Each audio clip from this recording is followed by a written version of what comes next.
Nikkei Asia News Roundup with Jada and Brian.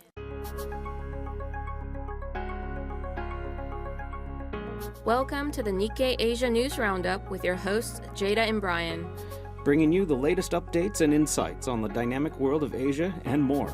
Now let's delve into the headlines. This program is brought to you by Nikkei.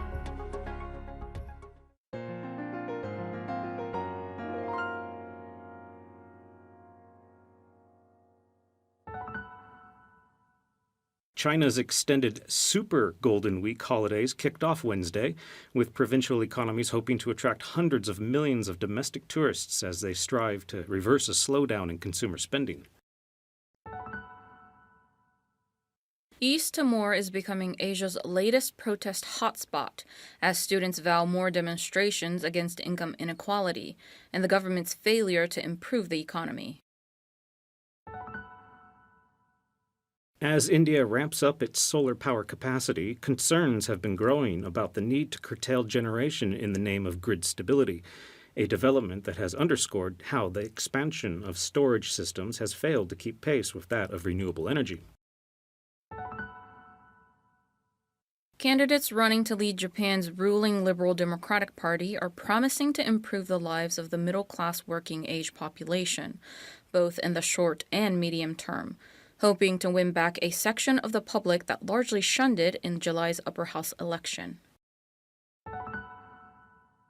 A 100 billion Hong Kong dollar or $12.8 billion urban development plan near Hong Kong's international airport has hit turbulence as a centerpiece shopping mall struggles to find tenants and developer New World Development grapples with severe financial difficulties.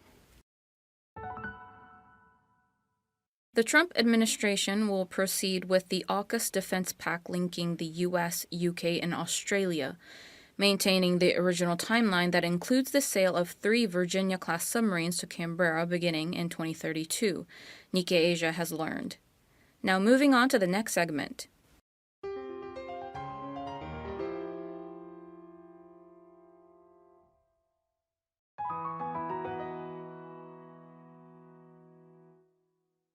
Indonesian startups face funding fallout from corruption scandals. At the beginning of last month, Jakarta prosecutors paraded 3 suspects in an alleged $25 million corruption and money laundering scandal involving investment funds at the agriculture startup Tani Hub.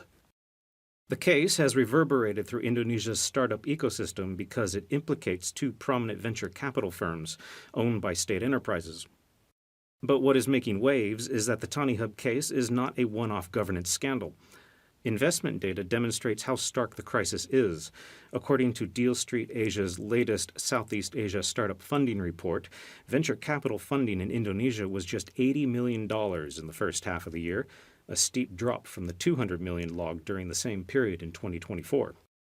Total funding in 2024 was only $440 million, a 95% decline from the $9.44 billion recorded in 2021.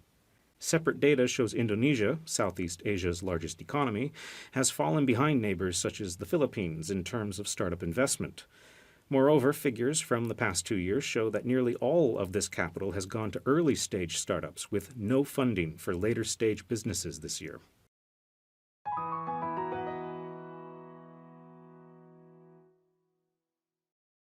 China launches K-visa for tech talent as U.S. clamps down. China has kicked off a new visa program to woo foreign professionals specializing in science and technology to work in the country, just as U.S. President Donald Trump's administration sets higher barriers for companies hiring foreign nationals.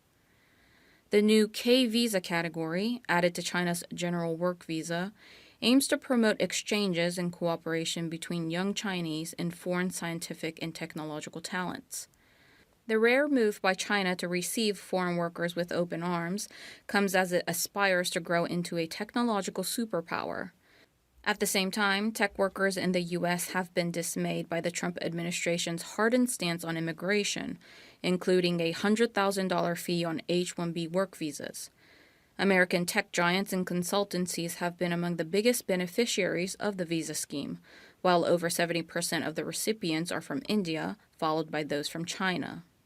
In a thinly veiled jab at Washington, the Communist Party mouthpiece Global Times said in an editorial this week that the new visa demonstrates China's openness and confidence, especially at a time when some countries tend to turn inward and reject external cooperation.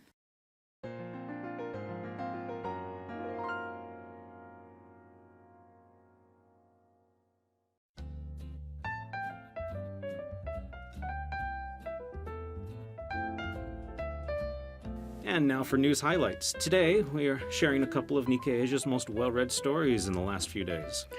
We have a variety of stories, but some are based, or Tokyo-based, or Japan-based, I would say. Yes, we should get this one out of the way first because it's happening tomorrow. Yes. Which is, there is an election, not with the public, but with members of the ruling Liberal Democratic Party. Yes, very important race. So it's going to decide the leader for the ruling Liberal Democratic Party of Japan. And also, that person is most likely to become the new prime minister as well. It's pretty much a given. If they don't become prime minister, that'd be huge news. But the interesting point here is that the two leading candidates in Nikkei polls, they're pretty much neck and neck right now over who might become president of the LDP, which would make them eventually prime minister.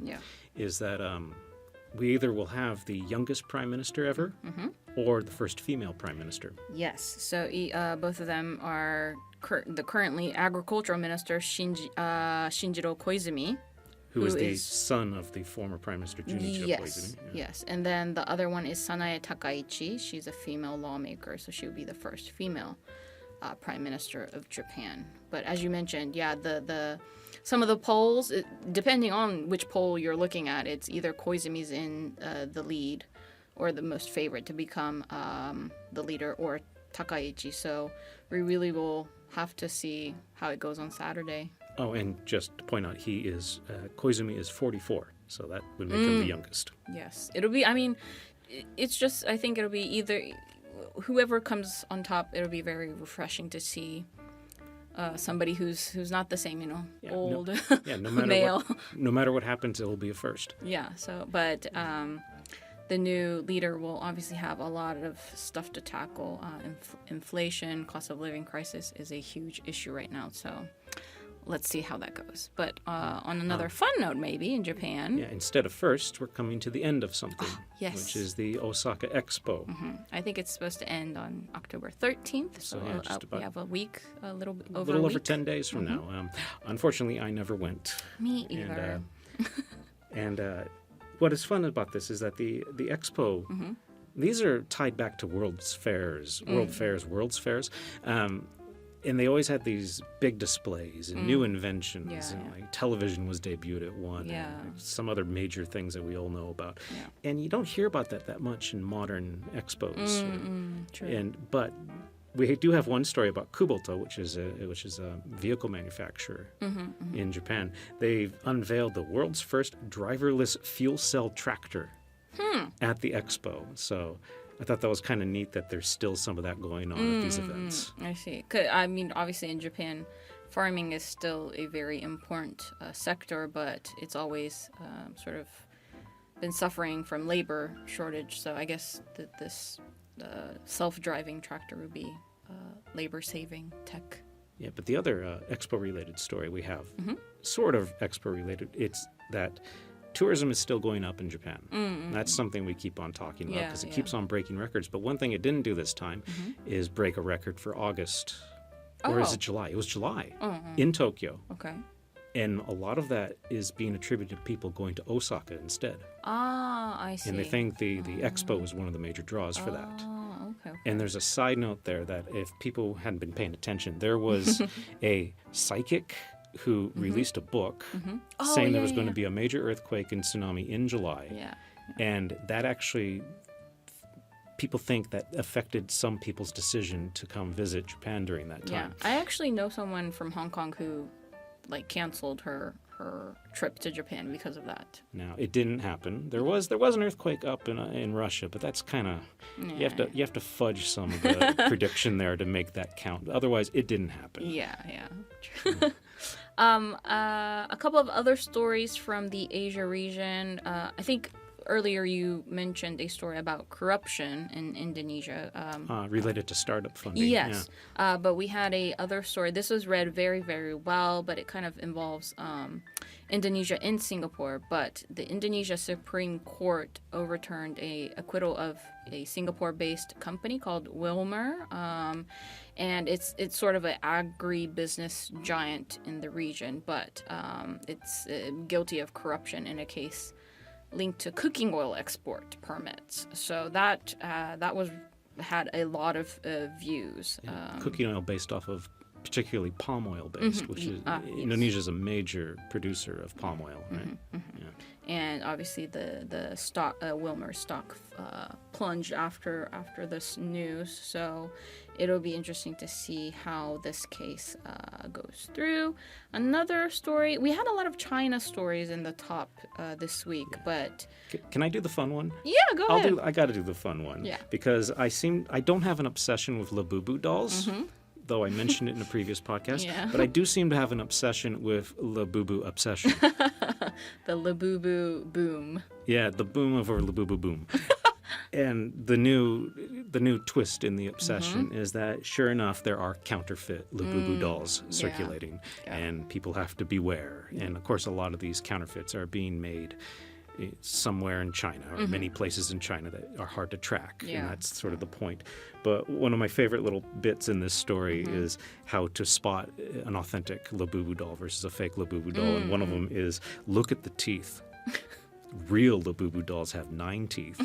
And then somebody comes back and says, well, counterfeiters could just make 9 teeth. True, yeah. And so, as they call it, it's a cat and mouse game between authenticity and counterfeits. Yeah, it said in the story that, one guy in a market is selling each for like about 35 cents or something. So it's very cheap. I think the real one costs maybe $15 or something along those lines. But China obviously has sort of been known as a counterfeit country or center in the world. It's an unfortunate reputation it's had for several decades. You see a lot of Japanese characters counterfeited in Chinese markets, but now it's China trying to, how are they going to face this counterfeit issue and protect its global hit? So we must keep the obsession going. yes.